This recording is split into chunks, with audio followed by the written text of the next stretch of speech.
evil in human nature. She wouldn't even harm a fly. Just like I would tell you, if you're going to do something, do it well. And leave something witchy. Leave a sign to let the world know that you were there. Movies don't create psychos. Movies make psychos more creative.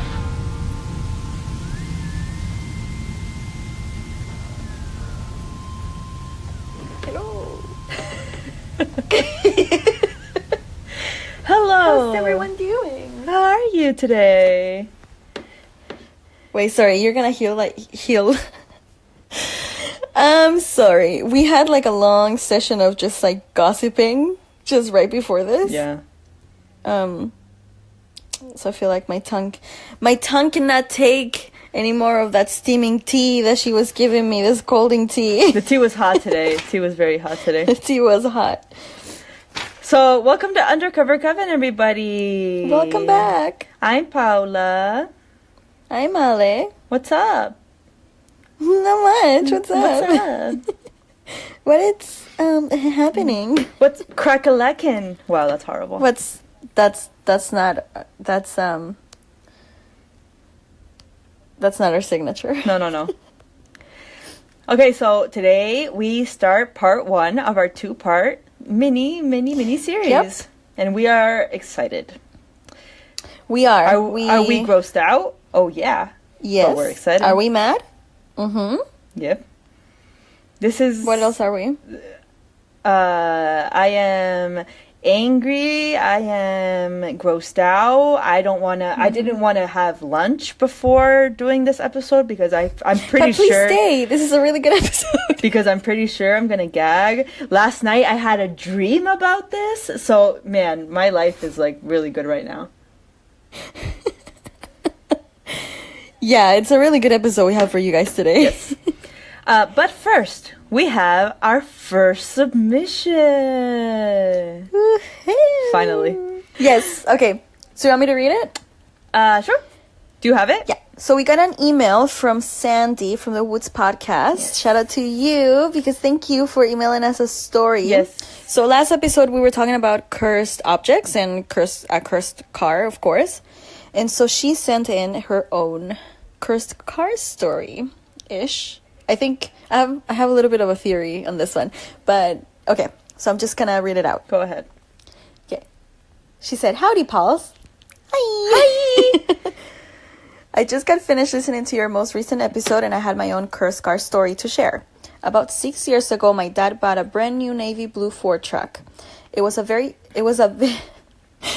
can talk. It was very big and nice looking truck, and my dad was very happy with it. However, we had kind of a weird neighbor. Like every day she would put her cat on a leash and walk it around the block. You do you though. That's my favorite part of the story. And so she came up to my dad and said, "Get rid of that truck. It's bad omen." We ignored it, but then mysterious things started happening. One day my dad woke up to find that someone had poked a hole in the gas tank and drained all of the gas.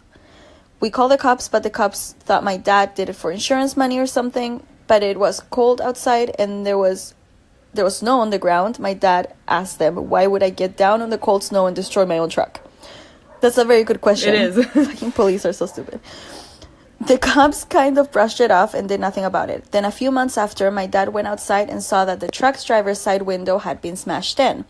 Nothing was missing. Someone just felt like smashing the window and walking away, I guess.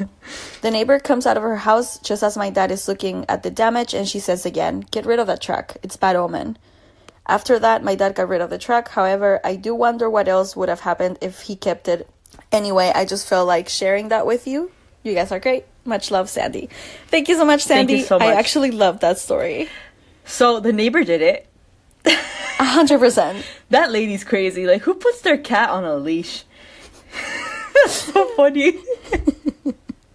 Maybe it was the cat. Maybe the cat was trying to send you help messages. Maybe the cat was like... It was help signal. Maybe the cat was like, help me. It was the cat. It was the cat. Or, you know... No, but seriously, it was definitely your neighbor. It was. Yeah, your neighbor's crazy. It's just... The question remains as to, like, why?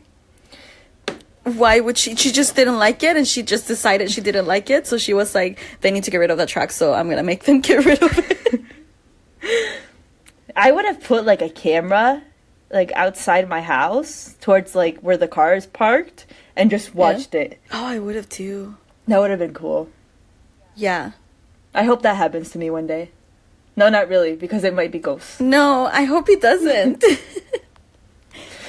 No, because it'll probably be aliens, and then on camera there'll be like a flash of aliens, and I don't want that in my life. It's always aliens. It's always aliens. Yeah. But yeah, that was a great story. Thank you so much, Sandy. Yes, thank you so much. That was great. Yeah, so let's start because this is going to be long and hard and really bad. That's what she said. Okay. Don't look at me like that. That's what she said. Okay, sorry. I just need to get out of my system before we start. Are you Michael Scott? Yes. Okay, so. Breath. Deep breaths. So today and next week's episode are about something that happened in Chile that people don't really know about. Mm-hmm. People don't talk about it here. And it's really not well known in other countries. And it should be. And it should be. Like it was I didn't know big about part this. of history actually in Chile. Yeah. I didn't know about this until I came to Chile in 2004. I didn't really hear about it until like 2010 because really people do not talk about this. Yeah. They not even back home. I feel like they brush it off. Like it should be a bigger deal than like I understand why they would want to brush it off because it was really painful. It was really gruesome. It was really It was really painful like you were saying. But at the same time, it's like it's something that should be talked about because it was such a big part of history. I mean, I remember since I was a kid, this was kind of like it would come up in the news once in a while because they were looking for this guy. But anyway, we're going to get into it now then. Yeah, I think this should be like right next to... I'm not going to compare it. It's not the same, but I think it should be like right up there with the Holocaust. I think it's not the same thing, but I'm thinking like it's not exactly, but it could have gotten out of hand to that extent. Yeah, totally. So today's episode and next week's is about Colonia Dignidad or Dignity Colony and Paul Schäfer, who was the leader and the founder for said colony. Yeah. So do you wanna start talking about Paul Schäfer now, right? I'm gonna talk about the Second World War because that's when everything gets started. That's when it started. Okay. Yeah. So everybody knows World War II, right? It was a war fought from 1939 to 1945. This is probably like the deadliest war ever fought. Like we're talking like the most gruesome crimes happened in this war. We're talking Holocaust, we're talking like all the people that died in the war, we're talking about like Nazis, racism, propaganda, things like that. So after the Second World War ended, there was such a thing called rat lines. I didn't know about rat lines, honestly. I didn't know either until you told me about it. Yeah. So what rat lines are basically is a comprise. Again, there were escape routes for Nazis and other fascists fleeing Europe at the end of World War II. These escape routes mainly led towards havens in Latin America, particularly Argentina, Chile, Paraguay, Colombia, Brazil, Uruguay, Mexico, Guatemala, Ecuador, and Bolivia, as well as the US and Switzerland. There were two primary routes. The first went from Germany to Spain, then Argentina, and then the second went from Germany to Rome to Genoa to South America. The two routes developed independently, but eventually came together to collaborate. The rat lines were supported by the clergy of the Catholic Church, and historian Michael Fayer claims that this was supported by the Holy See. Of course it was. Of course it was. So this is important because after World War II ended, there was a persecution of Nazis all over Germany and Poland and everything. Well, all over Europe. Yeah. And everybody escaped. And they were escaping because they were facing trials, for all the atrocities that were committed. And and the majority came to South America. This is something people do not know, okay? Argentina was the primary place where Nazis were. The top three is Argentina with 5,000 Nazis, Chile with 2,600, I think, Nazis, and then Brazil with less than that. That's one of the conspiracy theories, that Hitler actually hid in Argentina until he died. Yeah. Like, he didn't actually die, you know what I mean? Yeah, there's like a whole bunker thing. Well, anyway, in Argentina, there's places, in the south especially, where you can go and it's like you're in Germany. And the same thing happens here in Chile. Like, I remember when I went to the south of Chile, and there's like, oh, there's Kuchen and Germany, and all the houses are like with this German architecture. It's pretty bizarre, considering. But it's also beautiful. Oh no, it's beautiful. I'm not saying it's ugly, but it's beautiful. But it's pretty weird. No, but it's true. Yeah, considering, like, it takes you out of your, like, I don't know how to explain it. Like, como que te saca de las casillas. How do you say that in English? I don't know. It's just yeah. It's just like it weirds you out. It's like you're in a weird, like like Twilight Zone episode. It's weird. Yeah, because why would all this German architecture, and there's like German beer and German food, like how did all this get all the way from Germany to here? And the same thing happens in Brazil. Like, when I went to Camboriú, there were, in that place specifically, there's like, because you think about Brazil and you think about like black people, like African-ish people, right? All these people were German Brazilian people. Wow. I'm saying white, skin, blue eyes, blonde. And the same thing happens in Chile. So, and well, all that evolved into what Argentina is now, that all the Argentinians have like a German, Italian kind of look. Yeah. Yeah, it's weird. So, that's for a little bit of context about rat lines and how Nazis got here. How they ended up there, yeah. Yeah, how Nazis got here to Chile, which is pretty important.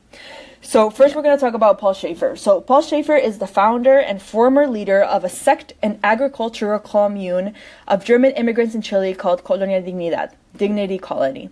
This colony is located in the south of Chile in the Maule region. It's a few kilometers outside of Parral. I don't know if you've been there.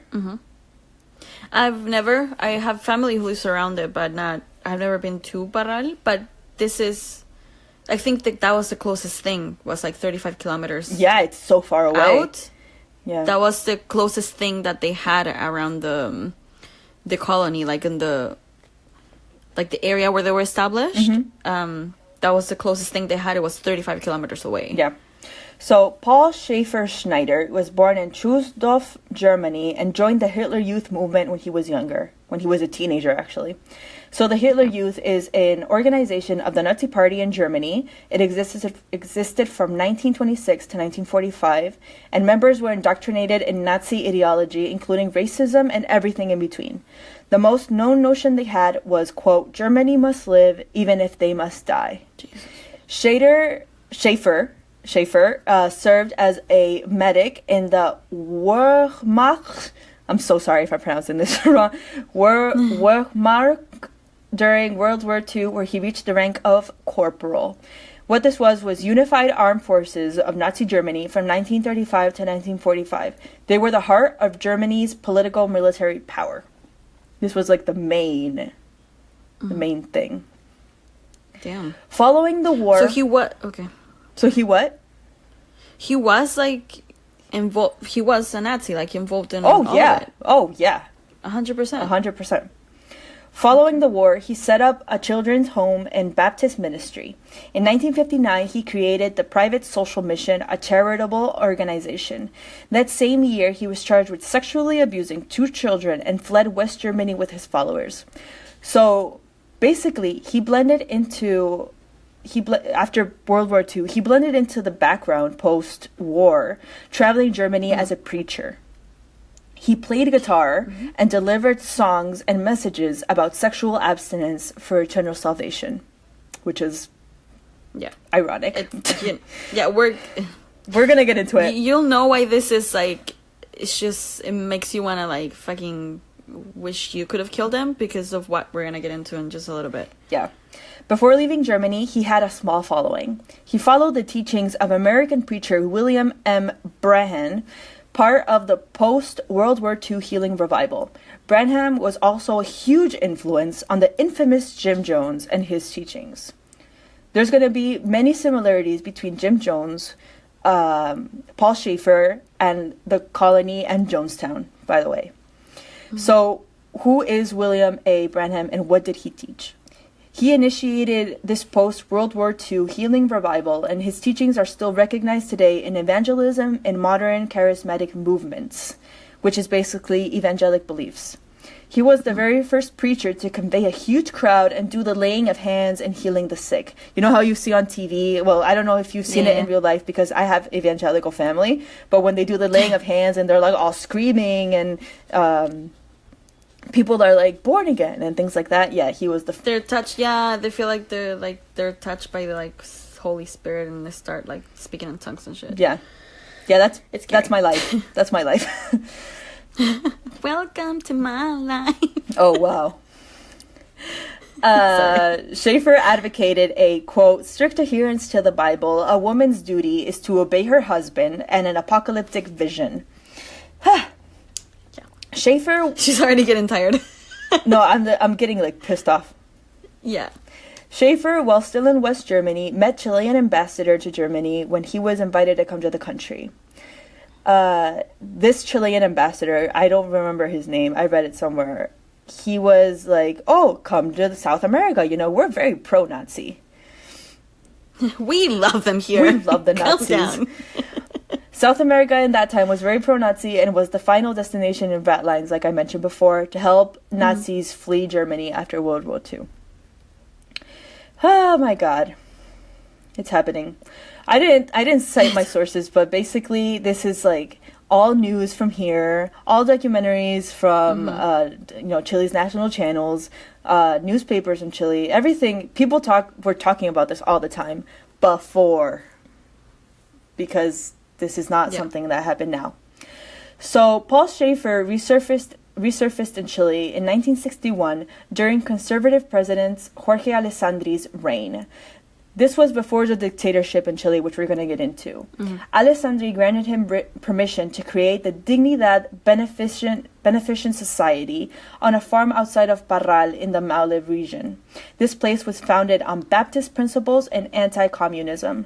This place evolved into Colonia Dignidad. Yep, which is what I'm going to talk about.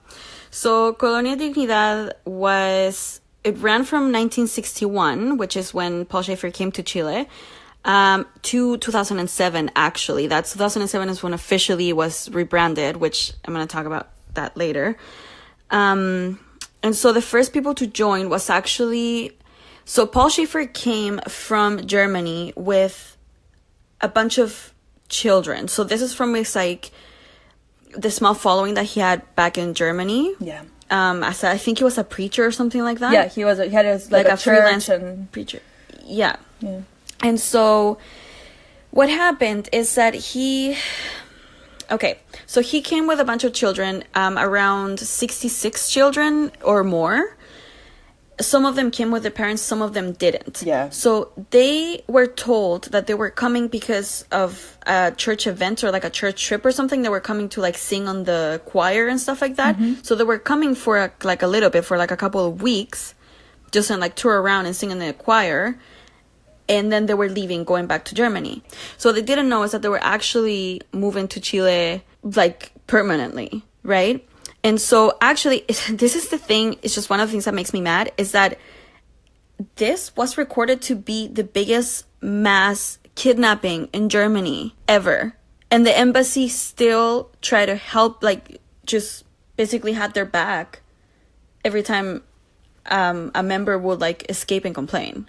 It's crazy. So, 1967, the Chilean government was well aware that that he was a fugitive from Germany, and where they were living in Colonia Dignidad, and they didn't do anything. And they knew that he was a fugitive living with literally 60 to 66 minors and other people that were technically kidnapped, and they didn't do anything. So all these kids inside Colonia Dignidad were told that they were being adopted by other people here, and or that their parents died. Just straight out, like... And their parents didn't die. The parents were in the colony. Yeah, that we're going to get into. But basically, Schäfer had... Because he was the leader, he had women, men, boys, and girls totally separated. And they were never to fraternize with each other. They had zero contact. Like, these kids... that were brought into the colony, they had brothers and sisters inside the colony, and they had no idea. Yeah. So, yeah, that's what I was gonna get into, actually. So, to the outside, this was portrayed as... Because there's a lot of videos of, like, propaganda and stuff like that, or, like, videos of, like, reports and all that. And it was seen as, like, an honest Christian, evangelic, whatever, community. But in the inside, it was actually men and women being separated, people, like, families being completely broken, like, children being taken away from their parents, telling them that they're dead. There's a person who was like, yeah, I remember my mom when I was 3 years old, and then she just kind of disappeared, and then I just never spoke about it again. Yeah. And... So you can visit this place because now it's like a touristic place. Yeah. They had 24/7 round-the-clock security. They had mics and alarms everywhere. They had trap doors. What they would, like, if they knew somebody was trying to escape, they would, like, go through, like, a closet that wasn't really a closet. It would just, like, it was like a shortcut to go downstairs and get them faster. So, and they had barbed wire, like, they had searchlights, they had a watchtower, so nobody would try and come in or trying to get out. Outside the place, outside the colony as well, they had booby traps all over the perimeter. Like, people would try to escape, maybe get out of the place, would step on, like, some string, and then would be shot. Yeah. Automatically. So there were a lot of cases of children who escaped. These are, like, children/teenagers that escaped. And the thing is that they would run. They would get to Santiago, to the embassy, like the German embassy, and they were greeted by the people from La Colonia, like from the colony, like the directors of the colony, and basically they will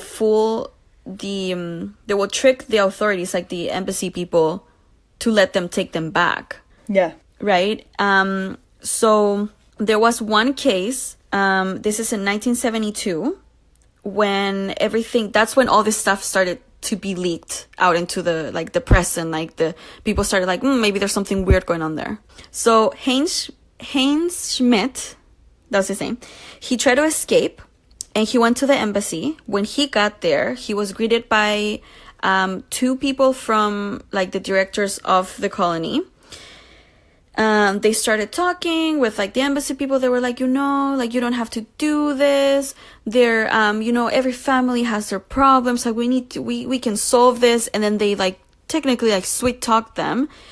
And they were like, no, he's just, like, going through a breakdown. That's what they tricked them as, like, he was going through a breakdown. They put him on an ambulance. They sedated him. They took them back to the colony. And then they had him hospitalized for 40 years. Constantly giving them sedatives, pills, and electroshock therapy. Yeah. So a way these people got the people in the colony to stay, and a way they were tricked, is that if they escaped, they were told that people from the colony were everywhere. So they really couldn't trust anybody anywhere, and they wouldn't talk. They couldn't trust anybody, yeah. Yeah. It's really scary, because I don't know. Okay, so 1972, this is when Heinz Schmidt's case happened. And so Werner Kaufmann Buehler, he's a child like a child worker he was a child worker from the embassy. So he decides to go check it out. He's like, okay, I'm gonna go and just check it out. And when he gets there, he realizes all of the things that were happening. And he's like, maybe he wasn't lying. Maybe he didn't have a breakdown. Maybe he was right. Maybe he was like telling the truth. And so he does a report saying, he does a report talking about the physical abuse that he saw, the child labor, like the forced labor as well, that he was able to like kind of see firsthand. And that this kid, Heinz Schmidt, was actually being held against his will. So he does a report, and he's like, we can't really do anything, but I can keep an eye on him. So he promised to keep an eye on him and like go back and just kind of check on him, and that he will be his responsibility. That's what he said. About 4 months later, I think, they're like, yeah, sure, whatever. 4 months later, they switched him departments. So like they don't fire him from where he is, but they just move him. So he doesn't have to be involved with that anymore. Of course they do. So after this, the embassy actually did literally just dismissed all of the allegations that were being said against like the colony. And they were like, no, it's fine, like there's nothing to do here, because they didn't want to have any problems with Chilean authorities. Yeah. So there was like, everything's in peace, they let us be here, let's just not cause any problems. Let's just not steer the pot, technically. So they were like, it's fine, like I'm sure nothing's happening. Right? So I'm gonna get into the atrocities in just a little bit. So technically, what they were doing to these people, technically like the kids and the children and teenagers, it was brainwashing. So let's start with the brainwashing. Children were submitted to electroshock therapy and unknown pills at the slightest sign of misbehaving, like air quote, misbehaving, and they would continuously do this like over and over until they will obey again. There was a doctor. His name was Hartmut Hopp, which is fucking asshole. He lives in Germany now, and he went through house arrest because he like backed up this guy until like the end, and he was very involved with the dictatorship as well at the time. So this guy, he was the director of the hospital in the colony, and he was the one who would sign. So once a month, he would just sign away a bunch of prescriptions for pills that he knew what they were, but the people taking them just had to take them, like they didn't know why they were taking it or what they were. Right? Which it was mostly given to only females, like only the girls, not much to the boys unless they were misbehaving, but it was only the girls that they wanted to keep sedated, technically. Yeah. So he would like sign every prescription. There's actually an interview from 1991 where he's being asked about the colony, and he's being asked about like, is it true that this is what happens? Is it true that they had no contact with the outside? Is it true that men and women are separated and children are separated from their families? And he's like, no. Also, this guy looks like Jeffrey Dahmer, and I wanted to like fucking punch him in the face.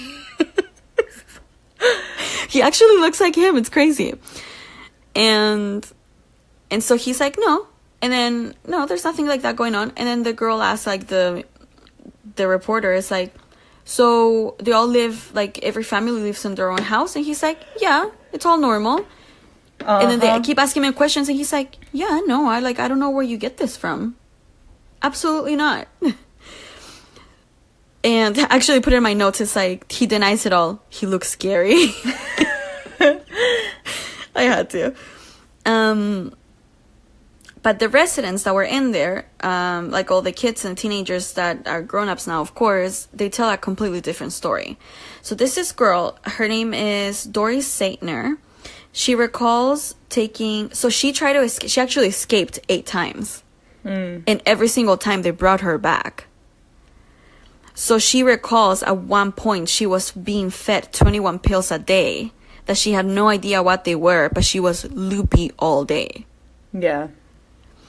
There was a nurse who was like the head nurse. There is no names. I couldn't find her name anywhere for some reason. I don't know why they're hiding her identity, or maybe she just wasn't, I don't know. She was the one who would, she was like in charge of doing all the electroshock therapy. And so there's this girl, she's called Gurdon Mueller. So she says that Hopwood signed, she was the one who said that she saw him like signing just prescriptions. She saw him signing prescriptions away. And her husband now, like they're married, but at the time, like they were just taking a bunch of pills for absolutely no reason. And one time she woke up after like electroshock therapy and she saw the nurse. And she was like, why you do this to me? And she's like, oh, well, you know, just to erase your memories. Oh my God, that's scary. Like, what the fuck? And that's what they would do it for. It was for brainwashing. So children will forget. So scary. So scary. So extremely scary. Another thing that they would do is that Paul Schäfer actually believed that when girls would hit puberty, they were possessed by the devil. Yeah. And that that would give them sexual drive and would make them crazy. So they would like force them. They would literally strain them down to sterilize them. Yeah. So they couldn't have children. Yeah. And also in the colony, you find a hospital, a central hall, a church. There's I think 2 schools. It's huge. It is so huge. If whoever has seen, I kept thinking about this because it's like a weird mix between Jonestown and if anybody seen Wild Wild Country. Yeah, Netflix. Like, yeah, like that community that they had there. Do you remember the name of it? No, it was like an Indian name, so I don't remember. It was some community that came with like a spiritual leader or something like that, and it's very similar to that because they kind of just took over a land and then created this huge compound of just, they didn't need to go outside.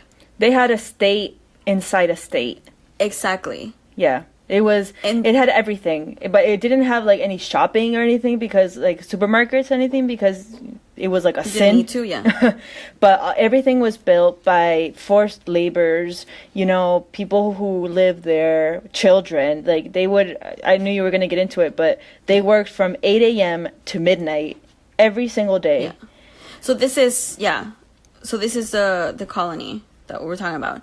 Yeah. So that's what they would live off. So they would live off of the agriculture. And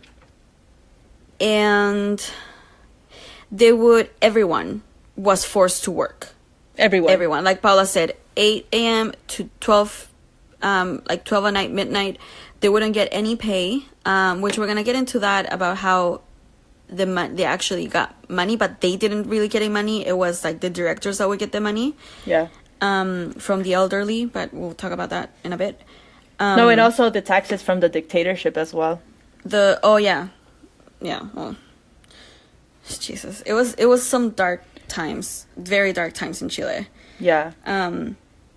Which is technically, I think that's why they were able to get away with doing whatever the fuck they wanted. Which is also something we're gonna get into. Yeah, exactly. Yeah, but people inside the colony were just... They were slaves. They were slaves. They were Paul Schäfer slaves. Yeah. And like we said, this was very Jonestown-ish. So they had absolutely no necessity to go outside. They had no fraternizing with the opposite sex. Mm-hmm. At all. At all. Like no sex. Oh, that's what I was going to say. So schools would not teach kids about sexual education. None of the teachers in the schools were actually teachers. Yeah. Did you know that? No, but I believe it. Yeah. None of the teachers in the schools were actually teachers. They were elders. Just like people appointed to teach children about stuff. So if the children were like, oh, I have a question, sometimes they would say, oh, I don't know the answer. Mm-hmm. Things like that. But anyway, they wouldn't teach children about sex or where children were born or what, genitals were used for and things like that. So when they would get married, you told me about this. Yeah, and there's accounts of this woman who got married with somebody she met inside the colony after the colony, was was done. Yeah. And she had no idea about sex or anything. And she got married to this guy. And they literally, and I say it in the literalist word, they literally waited for a child. They were praying for a child, technically. Yeah, they prayed, they got married, they prayed for God to give them a child, and they were literally expecting some guy to knock on the door and give them a kid. Yeah. And then that's how bad it was. And they went to a friend who was also like a gynecologist, and she was like, oh, you don't know how children are made? And they're like, no. And then they were like, you don't know what sex is? And they're like, oh, what's sex? Mm-hmm. And they both lost their virginity at 45 years old. Yeah. They had no idea. These people completely deprived all of these children from their life. Yeah. And everybody inside to this day, people who survived the colony, they don't know Spanish and they don't know German. They know a mix between those two, and they aren't able to communicate in either language. So horrible. So they were totally ignorant to what was happening around them. They didn't know any better. You can't blame them either. Yeah, exactly. That's exactly what it is. They were never, they weren't teach about anything. Sex was completely banned. They couldn't talk to the other sex, not completely talk, but they couldn't, how do you say, interact with the other sex, technically. Forced to take unknown pills. They were beaten and tortured, as I said. They were electroshock therapy. They were extremely segregated. There were no phones allowed, no television. Calendars were banned, so they didn't even know what day of the week, what day of the month, what year it was. They didn't know. They were never, ever, ever allowed to leave or have any type of contact with the outside. Yeah. Schäfer would preach about the Word of God, about the Bible. He would have God talk through him, but the Bible was banned inside the colony. Yeah. So they only had to rely on his word, and what he's saying must be true, because they couldn't, because they think he couldn't risk of anybody going up to, oh, okay, so this is what he's saying, and then going up to the Bible and be like, oh, but everything that he's doing is completely wrong. What the fuck? Oh, yeah. So he couldn't risk that. So, he's teaching them what he wants to think. And he actually beat them. Sometimes they would have to go through literally, 20 minutes, 30 minutes of beating just because he thought that was some spiritual reaching. Yeah. Violence was some spiritual reaching for the youth. Yeah. So they also had men's meetings in which a bunch of guys got together in the central hall. Schäfer would say that he could literally smell sin. Did you know that? No. Yeah, he would be like, something doesn't smell right. Yeah. And he would go up to each guy and smell them. And then oh my God, he's so gross. And then after all the guys were none of the guys were it, he would be he would call the central, thing, and we'd be like, okay, have the women come in. And the women weren't allowed in the same place as the men, but they were allowed in a very small concrete room with a very small window. And that way, kidding me? No, and they would be able to hear what he was saying. So the women would come in, and he was like, okay, that's where the sin is. And it was always the women's fault. Then after a certain amount of time, he would have a chosen spies, in the colony, and they would. We're talking about this. Yeah, and they would choose a woman, have her come to a late night men's meeting, and these girls were doped off their head, like Alice said, Yeah. they took pills and they took sleeping pills and they took whatever else. And they would come to the men's meeting, would sit in the middle, have all these guys, all these men point at them, telling them that they were sinners for X reason. There was really no reason. And then Schäfer would come up, smell them, have them, like, touch them all over and be like, you know what? You did this, this, and this. Beat her. And all the guys would start beating her. It's so sad. It's so sad. So horrible. Okay. This only got worse after the It's dictatorship. just, yeah, it's only gonna get just downhill from here, so buckle up. Sorry. Well, then, after, the dictatorship came along, and we're going to talk about, Ali's going to talk about that. We're gonna talk about all the torture, and that's gonna be fun. So, guys, we're going to leave it up to here. I think that's enough information for today. That's why we wanted to split it up into 2 episodes. But believe me, next episode is just going to get worse. If you guys didn't know, Chile got into a really bad dictatorship in 1973. And the dictator was friends with Paul Schäfer. So I'm just going to leave it at that. Like, real good friends, so. Like, besties. Yeah. So we're just going to leave it here for now, and I hope you guys enjoyed this.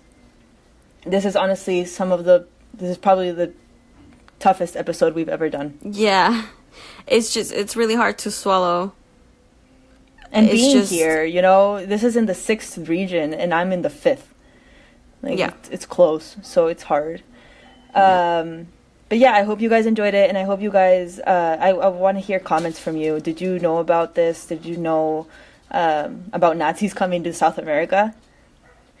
Because I think that's really interesting. Yeah, it is. A lot of people doesn't know that, and when I mention it, because it's come up in conversation. You know what? It comes up in conversation more than you think it should be coming up in conversation. But when I mentioned it, was like, yeah, there's a lot of Germans, and like there were a lot of Nazis back in the day in Chile, if there isn't still. And there probably they were like, is. wait, what, really? And I'm like, yep. And I was like, the whole South, it's all German culture. We literally have pastries named after Berlin. Yeah. So, like, sauerkraut is a huge thing. Oh, sauerkraut. I didn't even think about sauerkraut. I forgot about that. So they also had, so these people, I forgot to mention this, like, little fact. So the older people, like the parents and stuff like that, they were separated from the children.